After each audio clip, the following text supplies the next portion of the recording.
Pourquoi et comment le glacis en peinture à l'huile? Alors souvent mes élèves me disent Sylvia, c'est quoi ton histoire de glaçage? Eh, on n'est pas en pâtisserie là, c'est un glacis et ça se passe avec la peinture à l'huile entre autres puisqu'on peut le faire à l'acrylique également. Mais très honnêtement, je pense que l'huile est la technique majeure pour l'utilisation du glacis et les émotions qu'on ressent lorsqu'on pose ce voile coloré sur sa peinture est vraiment très très particulier avec la peinture à l'huile. Il faut l'expérimenter. Alors je vais vous conseiller un petit peu. Quand est-ce qu'on utilise un glacis? On peut utiliser un glacis pour amener un élément supplémentaire sur votre peinture alors qu'elle est déjà sèche. Je vous en donne un exemple ici. Sur ce tableau, le paysage a été peint en premier et je voulais suggérer un reflet dans une vitre puisque mon thème est « Je suis passager du train ». Donc, une fois que le fond a été complètement sec, j'ai utilisé la technique du glacis pour peindre en transparence ce personnage qui apparaît de manière très évanescente sur mon décor. On peut aussi utiliser le glacis si une gamme colorée ne vous convient pas tout à fait. Si vous voulez partir sur une base de rouge et qu'en fait vous voulez donner un reflet légèrement violacé à votre partie peinte, vous pouvez passer un glacis bleu outre-mer par-dessus par exemple et là vous obtiendrez un violet par transparence. Si vous estimez qu'une zone n'est pas assez sombre et que vous avez mal géré dans votre première couche de peinture les contrastes, vous pouvez réassombrir certaines parties avec ce glacis transparent qui va venir en douceur assombrir les zones tout en conservant le travail que vous avez effectué en dessous. C'est-à-dire que vous n'êtes pas obligé de repeindre entièrement la zone. Vous pouvez la reteinter avec une grande subtilité. Et ce que je trouve vraiment extraordinaire à ce moment-là, c'est la profondeur qui se crée sur votre toile. Cette couche de surface transparente va nous donner vraiment la sensation de plonger dans ce qui a été peint. Et ça, pour moi, c'est inimitable. Je vais vous présenter ensuite une petite vidéo dans laquelle j'ai retouché ce tableau. J'ai utilisé le glacis pour remettre des éléments en arrière-plan et créer des profondeurs. Je vous expliquerai dans cette vidéo tout le processus. Pourquoi je fais ce choix? À quel moment? Qu'est-ce que j'utilise pour le faire? Vous verrez que je reviens sur le code qui se trouve sur les 3/4 des tubes de peinture, le code d'opacité et de transparence qui consiste en ce petit carré que vous trouvez sur les tubes de grandes marques en gamme fine, extra fine. Ce petit code avec ce carré qui est soit plein quand la teinte est complètement opaque, soit barré avec une partie pleine et une partie transparente pour dire que c'est un semi-opaque. Vous avez une troisième version de ce carré qui est une barre au centre avec deux parties transparentes qui est un semi-transparent. Et lorsque votre carré est entièrement vide, c'est un grand transparent. Et il faut bien le conseiller, ces teintes-là sont très appropriées pour faire des glacis, à partir du moment où c'est une teinte supplémentaire que vous voulez apporter. Bien sûr, vous pouvez utiliser des teintes opaques en glacis à partir du moment où vous désirez un rendu un peu brumeux, un peu laiteux. En fait, c'est vous qui allez décider, et c'est ça qui est génial en peinture, c'est qu'en fait, la qualité, la finalité de votre travail ne sera qu'une suite de décisions personnelles et d'actions sur votre travail. Si je peux, par ces quelques conseils, vous apporter des éléments techniques supplémentaires pour enrichir votre vocabulaire et, et vous pousser à aller plus loin dans votre travail de création, j'en serais ravie. Maintenant, place à la petite vidéo qui vous explique comment j'ai utilisé le glacis sur cette petite toile. Bonjour, aujourd'hui je vais vous faire une petite démonstration de ma manière d'utiliser les glacis sur cette toile. Donc on a un fond rouge et des petits poissons qui circulent tout autour du personnage. Donc mon envie d'utiliser le glacis, ça serait plutôt pour mettre des objets légèrement en retrait par rapport à des premiers plans, en plaçant un voile rouge dessus pour suggérer l'épaisseur de l'eau dans l'éloignement. Pour ce faire, je préconise d'utiliser des couleurs plutôt transparentes ici, donc je vais utiliser le rouge carmin de chez Sennelier. La transparence ou l'opacité des peintures vous est indiquée en général sur les tubes par un petit carré. Lorsqu'il est vide, il est transparent, lorsqu'il est plein, il est opaque, et puis entre-temps, vous avez les semi-transparents et les semi-opaques. Donc pour les glacis, utilisez de préférence des transparents, ils sont très adaptés. Et puis au niveau du médium, parce que le glacis se fait avec un apport assez important de médium, moi j'ai mon flacon numéro 2, je fabrique mes médiums moi-même. Dans ce flacon numéro 2, je suis à 50% de térébenthine et 50% d'huile de lin. Alors que le reste du tableau a été peint avec une première couche térébenthine, une deuxième couche, un tiers huile de lin, 2 tiers térébenthine. Donc le glacis, je vais le faire avec un apport de gras supplémentaire. Donc là, je suis à 50% huile de lin, 50% térébenthine. Alors, pour le glacis, j'utilise des pinceaux plutôt doux et souples. Je mélange une grande partie de mon médium avec mon rouge carmin. Et je vais commencer à sélectionner les éléments que j'ai envie de mettre un peu plus en retrait pour créer des plans différents. Par exemple, ce petit poisson-là, hop, je passe mon glacis carmin. Donc je répète que j'utilise le carmin parce que j'ai signalé un fond marin avec une eau rouge. Donc l'épaisseur, l'éloignement va être suggéré par un glacis rouge carmin sur certains poissons. J'avais déjà commencé à éloigner celui-ci, mais je trouve qu'il est encore assez apparent, donc je remets un deuxième glacis sur l'ensemble du petit poisson. Vous remarquez que je me sers d'un pinceau complémentaire pour adoucir les contours, parce que j'ai débordé légèrement de l'objet sur lequel j'ai posé glacis, et donc je fais un nuage autour avec mon pinceau doux, une brosse un peu plus épaisse. Je peux faire disparaître légèrement l'arrière de celui-ci, comme s'il arrivait du fond vers nous. Voilà, et j'estompe mon passage, toujours avec ma petite brosse.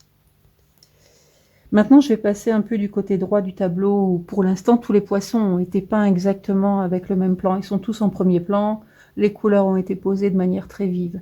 Donc, il m'appartient de faire le choix maintenant de placer des poissons en arrière. J'ai bien envie, celui-ci a ses bulles qui passent devant la mèche de cheveux, donc je vais le laisser devant. Celui-ci fait une ombre portée sur la cuisse, donc il est censé arriver vers l'avant.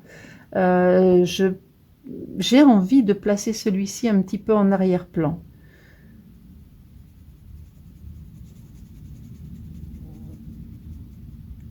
Donc c'est lui et ses bulles, hein, parce que les bulles appartenant à ce poisson-là, c'est tout ce groupe que je fais passer en arrière-plan avec mon glacis. Donc le glacis recouvre par transparence rouge, une sorte de filtre très transparent rouge.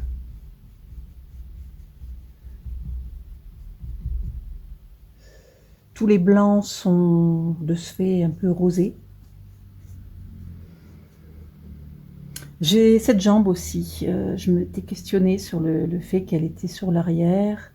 Je vais passer un petit glacis rouge dessus pour voir ce que ça nous donne. Pour ce faire, je vais utiliser pour le coup la brosse qui est un peu plus large, parce que la zone est un peu plus grande à couvrir. Donc là, j'ai mis beaucoup de rouge. Je vais rajouter du médium.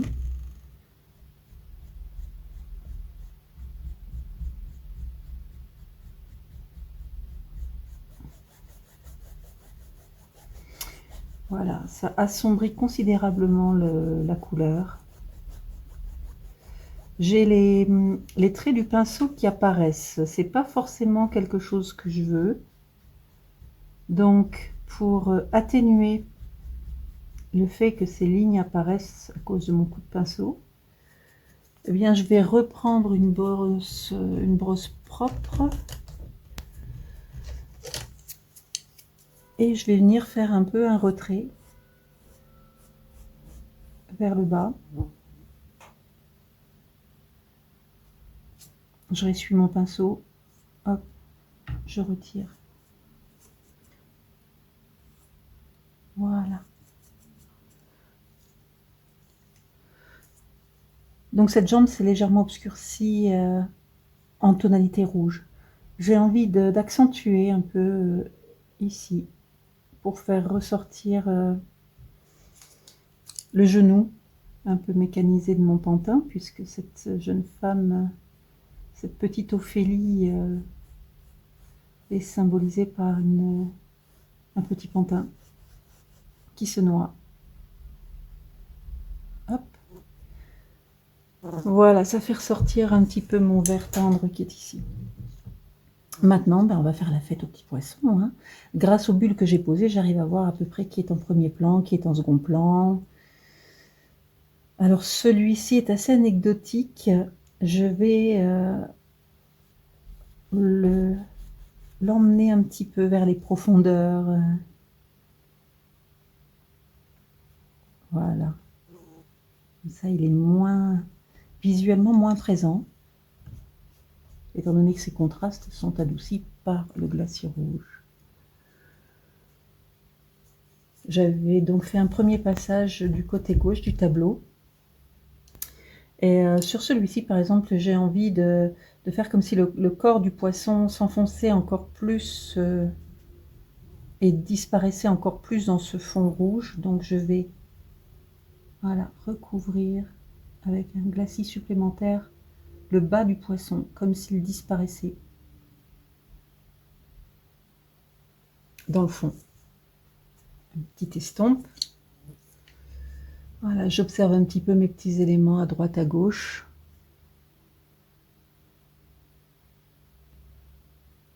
Ici, ils sont quand même tous un peu en premier plan. J'ai envie d'emmener celui-ci un peu plus vers l'arrière, le poisson jaune, donc du médium de la peinture.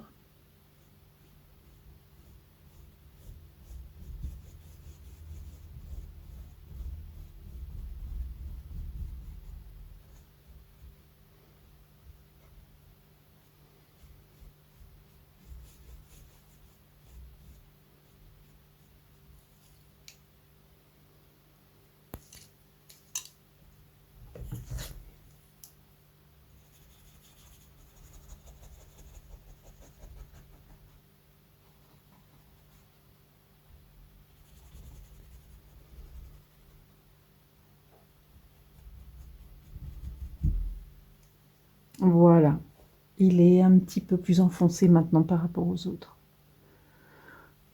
Et ici, le petit poisson bleu à ses bulles qui passent devant la main du personnage, ainsi que le jaune, donc ça signifie qu'ils sont en premier plan. On va les laisser en premier plan.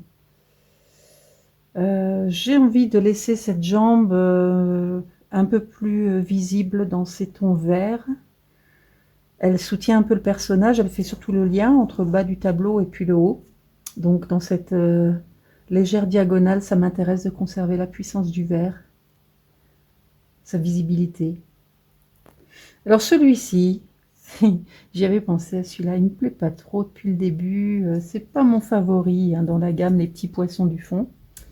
Donc on va un petit peu le... Hop, voilà, désolé, et tu passes en second plan. Voilà.